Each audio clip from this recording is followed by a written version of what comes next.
In 2018, Imran Khan promised a Naya Pakistan or a new Pakistan, one that will create 10 million jobs, build an Islamic welfare state, restore Pakistan's tattered image abroad. What happened to these promises when Imran Khan took office? He first gave in to the whims and fancies of the Pakistani military. He was then accused of being a puppet in the hands of the Chinese government. The promised Islamic welfare state was never built, but just when you thought things could not get any worse, the Imran Khan government decided to bow down to Pakistan's religious extremists. We have told you on this show how Imran Khan's proximity to the military and China backfired. For example, how China looted Pakistan of $630 million through projects linked to the China-Pakistan Economic Corridor, one that is now being called the power scam.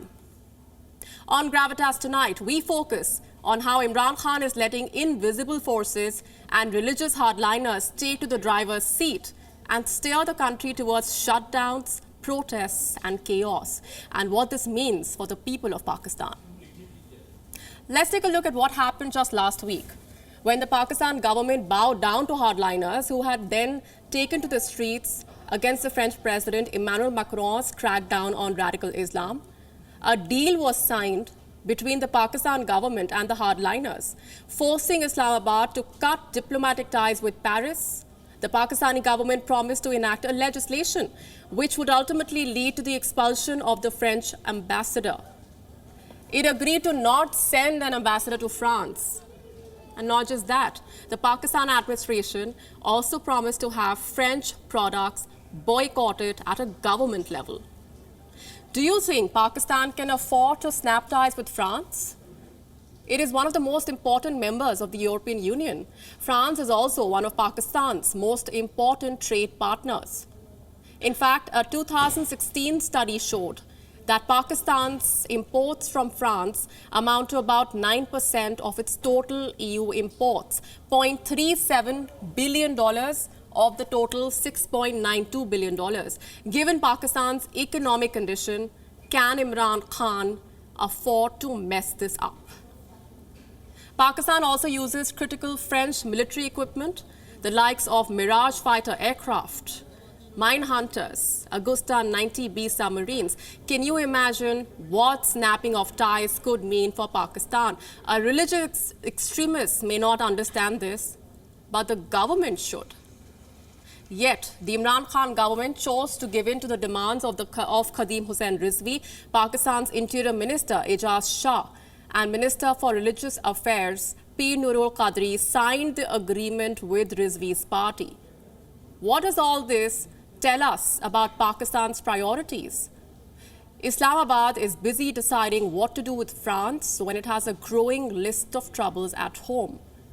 For example, the intensifying COVID-19 crisis. In March this year, Pakistan's stock exchange recorded the biggest decline in 10 years.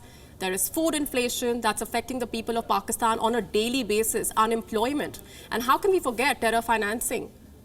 Let me give you some numbers now. According to the World Bank, Pakistan's real GDP growth is estimated to have declined from 1.9% in FY19 to minus 1.5% in FY20. Consumer inflation has risen from 6.8% in FY19 to an average of 10.7% in FY20.